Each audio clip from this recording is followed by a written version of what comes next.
Chapter 7. Two of Ebenezer's stable boys, James Birch and Frank Stevens, had left Rhode Island some years ago for California. Now they were back and as excited as two puppy dogs about their adventures. They were full of stories about Argonauts, the gold diggers, and Charlotte couldn't get enough of their tales. The West was wild and untamed. Prospectors flocking to pan for gold up and down the lower Sierras were becoming millionaires overnight. And Sacramento? Everyone was talking about Sacramento, California, the most important river port in the West.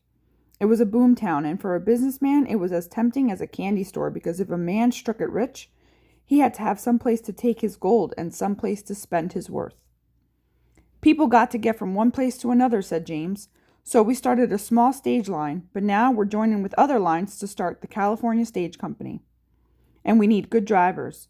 We need men in the mother lode, where all the gold is, where they're mining, and we're planning to expand routes up and down the Pacific coast, so you'd have your pick. Won't you come, Charlie? The money was good and there was plenty of work for men that would go. But what interested Charlotte most was the talk about land. If you're looking to own any, it's cheap and plentiful, said Frank. Charlotte couldn't help but be excited. James persisted. We've secured boat passage from Atlanta to Panama. You would travel overland by mule through Panama, then secure a ship to San Francisco, and then take a riverboat to Sacramento. It's a month's journey. But when you get there, there's land as far as the eye can see, just waiting to be bought by you, Charlie. Their enthusiasm was catching. Well, boys, that land sounds mighty appealing, said Charlotte. Come on, Charlie, you're the best driver we know, and we need you, said James. Charlotte knew from the minute they started talking about the land that she would go. But she had to tell Ebenezer, and that wouldn't be easy. It ain't a pony ride out there in California, Ebenezer practically shouted. In some places there ain't roads, just worn-down trails made by pack mules that went afore you. The ground is filled with chuck holes, and you'll be knee-deep in dust. Yes, sir, but I need to go, said Charlotte. You don't know what you're in for. Most of the horses are just wild mustangs they brought in from the foothills that don't know how to work in the traces. You'll only make 3 miles an hour on a good day. He paced back and forth. I hear the coaches are so loaded with folks heading for the mining towns that they have to put passengers on the roof. You'll lose 'em off the top, and you got other things to consider. California ain't no place for you. Ebenezer had never, not once, said anything about Charlotte's secret. He never confronted her. He never asked her outright, but he knew. He rubbed his hands over his bald head. Charlotte tried to explain. I aim to get me a ranch, and I won't ever be able to afford it here in the East, she said. Out West, there's land to be had, cheap. I don't want to spend the rest of my life sleeping in a loft. I want to get me a place, my own place, a home.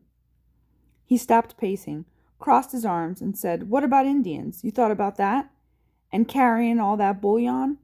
Why, a robber'll look at you and think you're a plum ripe for pickin'. Charlotte didn't answer him. She knew she was going, and so did he. Ebenezer sat down. He looked defeated. You're my best driver. I know I never said anything, but, well, you remind me of somebody. And it's just done my heart real good to see you outdo all them other drivers, all them other boys. His voice drifted off. I had a child once, a girl. She died from the fever, same as my wife, but that little girl, she could ride like the wind. I ain't never seen anything like it, 'cept you. He was quiet. Charlotte walked over and took his hand. I guess I put more stock in having you around than I should, he said. I just hate to lose you to California. Charlotte didn't want to lose Ebenezer either. He had been good to her. He had let her make her own way. He had protected her like a daughter. I just bet when I get my place you could come out and start a livery, said Charlotte. You heard them boys talking. Sounds pretty exciting, don't it? His eyes perked up a little at the prospect. And I'll need you out there, she said. I aim to get a bit of land. Why, I can't run a big place by myself. I guess I could think about it, said Ebenezer. Down the line. Guess I'm not too old to travel. Maybe someday. They looked at each other. He half smiled. Well, get going and pack your things. I told you a long time ago that working for me would be temporary. Don't you get harmed out there, and you need anything, you holler. By now, Charlotte understood his blustery ways. Thank you, she said. What's your name anyway? He grumbled. She smiled and bent over and whispered it in his ear. Charlotte stood on the top deck of the Wilson G. Hunt, a palace of a steamboat, while it chugged up the Sacramento River. She had been traveling for 4 weeks and a day and was anxious to reach Sacramento. She felt like she did that day on the stagecoach when she'd run away from the orphanage, like she was on the verge of something exciting, something new, like she was closer to realizing her dream. The delta sprawled in front of her. It was a damp green blanket met by gentle hills. Rivulets of water shimmered through the delta. Over the hills there was land that stretched out forever. Speckled with a few trees and brush, it was just like Frank and James had said. Plenty of wide open space just waiting for her. As soon as she had enough money, she was going to buy her own property, her own place. Then she would write Ebenezer and Hayward and ask them to come too. When the boat docked in Sacramento, the port was a mass of confusion. Stagecoaches crowded in the street next to the docks, waiting for passengers. Armed marshals guarded strong boxes filled with gold dust, waiting for the outbound boat to San Francisco. Porters cursed and swore and tossed parcels on the docks while dock handlers loaded the baggage onto the coaches. James said he'd meet the boat, but Charlotte didn't know how she'd ever find him.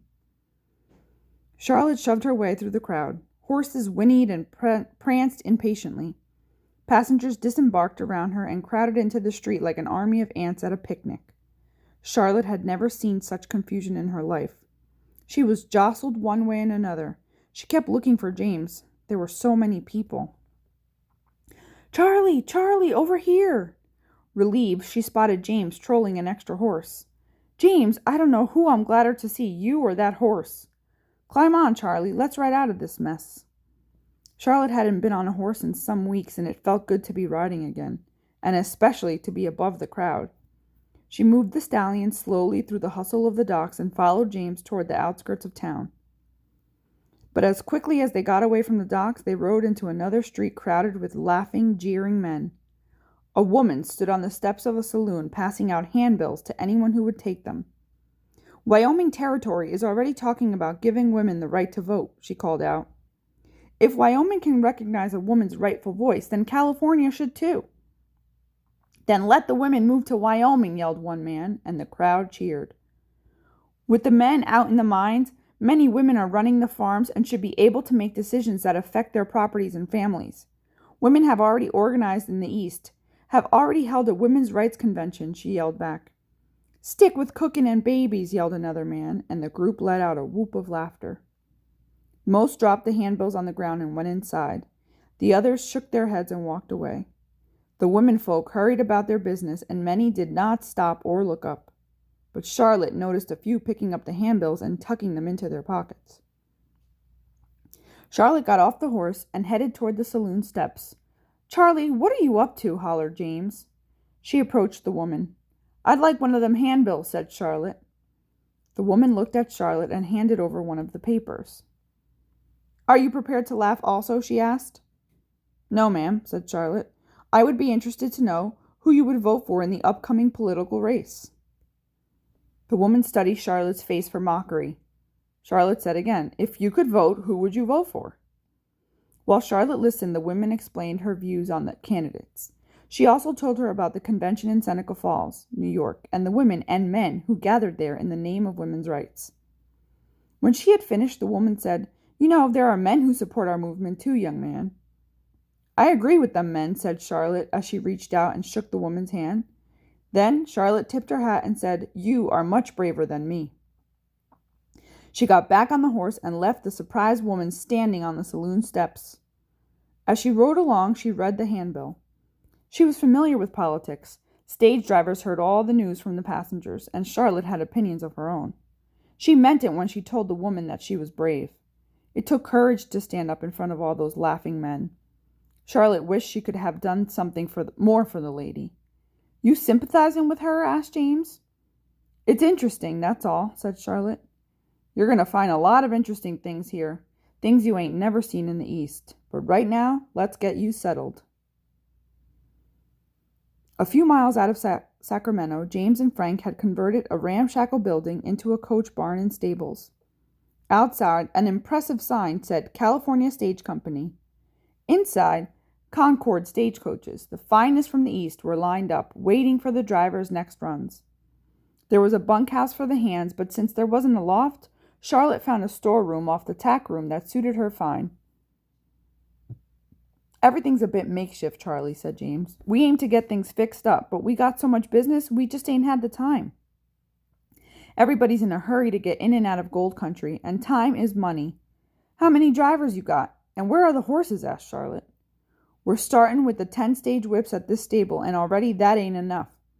But we're only taking good drivers, and the horses, well, that's another thing we're making do with. I already bought a number of blooded stock horses from Australia and paid a small fortune for a particular strong stallion.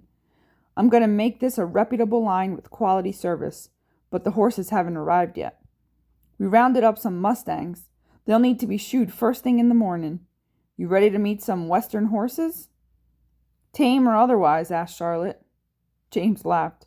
Welcome to California, Charlie. Here, everything's wild.